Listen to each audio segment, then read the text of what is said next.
সাবেক প্রধানমন্ত্রী শেখ হাসিনা তিনি এখন ভারতে রয়েছেন রাষ্ট্রীয় মেহমান হিসেবে। সেখানে বসে যা কিছু করছেন, যা কিছু বলছেন, প্রায় সব কিছুতেই বাংলাদেশ তোলপাড় হয়ে যাচ্ছে। তিনি টেলিফোনে কারোর সঙ্গে কথা বলছেন, সেটা আবার তার যারা লোকজন রয়েছে তারা ভাইরাল করে দিচ্ছে। তিনি বিদেশে বিভিন্ন যে আওয়ামী লীগের অঙ্গ সংগঠন রয়েছে বা সংগঠন রয়েছে তাদের সঙ্গে ভার্চুয়ালি অডিও সেই বৈঠক করছেন, সেগুলো বাংলাদেশকে তোলপাড় করে দিচ্ছে। তিনি বাংলাদেশকে ঢুকতে চাচ্ছেন, তারপরে তিনি প্রতিশোধ নিতে চাচ্ছেন, তারপর তিনি নসিহত করছেন, সাজেশন দিচ্ছেন। ডক্টর মোহাম্মদ ইউনূসের পেছনে আগে যেভাবে লিখেছিলেন ওভাবে লেগে আছেন। এই কাজগুলো তিনি অবিরত করে যাচ্ছেন।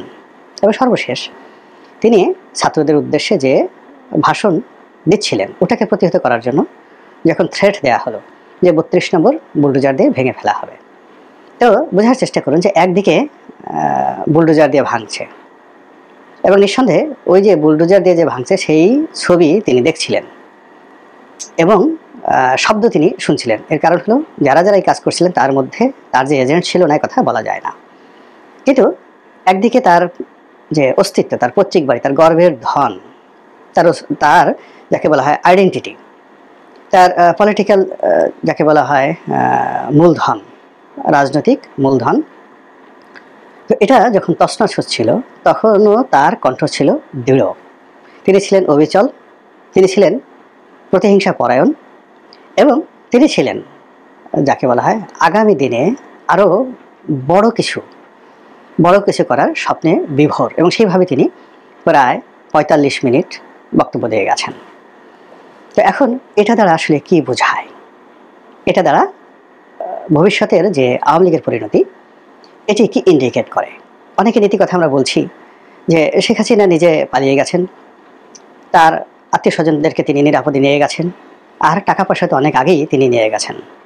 আমরা বলার চেষ্টা করছি আওয়ামী লীগের যারা কেন্দ্রীয় নেতা তারা ১৯৭১ সনে যেভাবে দেশ ছেড়ে কলকাতাতে নিরাপদ আশ্রয় নিয়েছেন, এখন কলকাতার বাইরে তারা লন্ডন, আমেরিকা, ইউরোপ, কানাডা সব জায়গাতেই বিত্ত এবং বৈভবের বিশাল পাহাড় গড়ে তুলে তারপর ওখানে থেকে এদেশের যারা নিরীহ আওয়ামী লীগার কেবলমাত্র নৌকা করে বঙ্গবন্ধুকে ভালোবাসে তাদের জীবনকে বুলডোজারের তলে ফেলে দিয়েছেন, তাদের জীবনকে হাতুড়ির নিচে ফেলে দিয়েছেন, আর ওখানে বসে বসে একটার পর একটা অনার সৃষ্টি তৈরি করছেন। এটা আওয়ামী লীগ যারা প্রতিপক্ষ তারা বলে শেখ হাসিনাকে নৈতিকভাবে দুর্বল করার চেষ্টা করছেন আর আওয়ামী লীগের মধ্যে বিভেদ তৈরি করার চেষ্টা করছেন।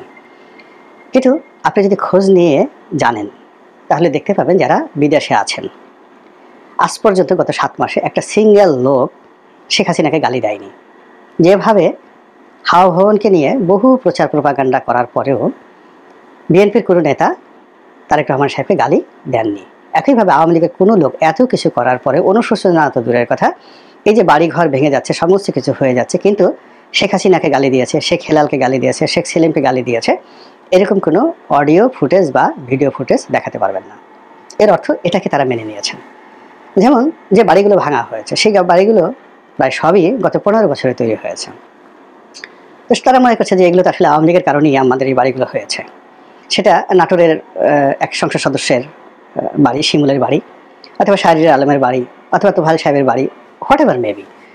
১৫ বছর বা ২০ বছরের পুরনো বাড়ি খুব অল্প আছে, বেশিরভাগই আধুনিক বাড়ি। এগুলো তৈরি হয়েছে ২০০৯ সনের পরে। কাজেই তারা মনে করছে যে ঠিক আছে, আমি ১০০ কোটি টাকা রোজগার করেছি, ৫ কোটি টাকাতে একটা বাড়ি করেছি, বাকি খরচ করেছি ৫০ কোটি টাকা, আমার কাছে তো এখনও ৫০ কোটি টাকা আছে, কাজেই ভাবুক না বাড়ি, বিনিময়ে আবার নেত্রী আসুক, নেত্রী এসে আবার আমাদেরকে ক্ষমতা নিয়ে যাক। এর কারণ হলো সেই 111 থেকে শুরু করে এ পর্যন্ত দলকে এই পর্যায়ে নিয়ে আসার জন্য মূলত ভালো বলেন মন্দ বলেন একক কর্তৃত্ব বা কৃতিত্ব শেখ হাসিনার।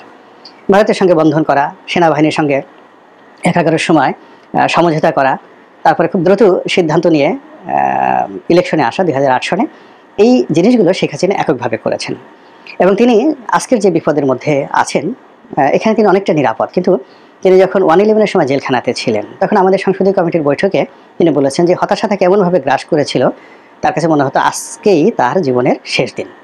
তো জেলখানাতে বসে শেখ হাসিনার সেই যে আকুতি, সেই আকুতির যে অভিজ্ঞতা, সেই অভিজ্ঞতার কারণে তিনি সবার আগে দুটো জিনিস করেছেন। সেটা হলো দলের নিজের পরিবারের অর্থনৈতিক ভিত্তিটা তিনি মজবুত করেছেন। আমরা ২০০৫ সনে ফরিদপুরের, আমি তখন সদরপুর চরবাহাদুর হোসেন এলাকার মনোনয়ন প্রত্যাশী, আমরা যে কোনো ব্যাপারে একটা অভিযোগ জানানোর জন্য ওনার সাথে দেখা করেছিলাম ধানমন্ডির অফিসে। প্রায় 100 জনের মতো মানে যাকে বলা হয় এলাকার ফরিদপুরের নেতারা ছিলেন, সদরপুর চরভদ্রাসনের। তো তিনি আমাদের সবাইকে বললেন যে আগামীতে আমি যদি ক্ষমতায় আসি, সেই 96-2001 যে ভুল করেছি সে ভুল করবো না, ব্যবসা বাণিজ্য ওপেন করে দেবো। তোমরা রাজনৈতিক ক্ষমতা যে যাই পাও না কেন, কিন্তু অবাধে ব্যবসা করে তোমরা সবাই কোটিপতি হতে পারবে, সেই ব্যবস্থা আমি করবো। সেই ভুল আমি আর করবো না, যেন দলের বিপদের সময় তোমাদের হাতে টাকা থাকে। আমি বিএনপির কাছ থেকে এই জিনিসটা শিখেছি। এই সময়টাতে তিনি আমাদেরকে সেই কথা বলেছেন। এবং আবার যখন 2009 সনে পার্লামেন্টারি কমিটির বৈঠকে, প্রথম বৈঠকে তিনি বলেছিলেন যে আমি যে বেঁচে আছি এটা আমার স্বপ্নের বাইরে, আমি স্বপ্নেও দেখিনি। আমার কাছে প্রতি মুহূর্তে মনে হতো আমি মরে যাচ্ছি, আমি ধ্বংস হয়ে যাচ্ছি। তো আমি যেহেতু বেঁচে আছি, আমার কাছে মনে হচ্ছে যে আল্লাহ আমাকে বিশেষ কতগুলো কাজ করার জন্য বাঁচিয়ে রেখেছেন। তো কাজেই যে যাই বলুক, যে যত সমালোচনা করুক, আমি আমার কাজ থামাবো না। আমি যে সিদ্ধান্তগুলো নিয়েছি সেগুলো অক্ষরে অক্ষরে বাস্তবায়ন করব। এই কথাগুলো 2009 সনের জানুয়ারি মাসের যে প্রথম সংসদীয় কমিটির বৈঠক হলো, পার্লামেন্টারি কমিটির বৈঠক, তিনি এই ক্লোজ ডোর বৈঠকে, যেখানে কেউ থাকে না, সরকারের কোনো কর্মকর্তা থাকে না, শুধুমাত্র এমপিরা থাকেন, এমনকি পার্লামেন্টের কোনো ওই গেটম্যানও থাকে না, শুধুমাত্র এমপিরা থাকেন। তো সেই বৈঠকে তার সেই দৃঢ়তা ছিল। এখন দেখুন 2025 সনে এসে তিনি একই কথা বলছেন যে আমার তো মরে যাওয়ার কথা, যদি গণভবনে আন্দোলনকারীরা ঢুকতো তাহলে আমাকে মেরে ফেলতো। তা আমাকে আল্লাহ বাঁচিয়েছেন, কেউ না।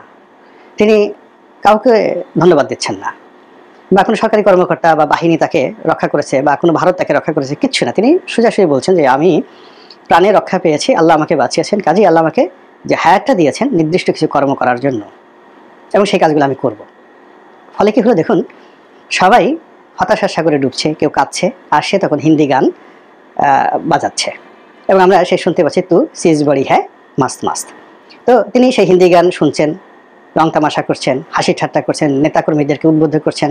এবং এখন এই যে ভাঙচুরের পরে অনেক নেতাই, অনেক কর্মী তার সাথে কথা বলছেন, এবং এখন তিনি এত অ্যাভেলেবল যে বাংলাদেশের যে কোনো একজন ইউটিউবার যদি চায় তার একটা সাক্ষাৎকার প্রচার করার জন্য, তিনি ফোন করলে সেখানে অ্যাটেন্ড করবেন, দেশের বাইরে অ্যাটেন্ড করবেন, যে কোনো ফেসবুকারের সাথে তিনি আড্ডা দিবেন।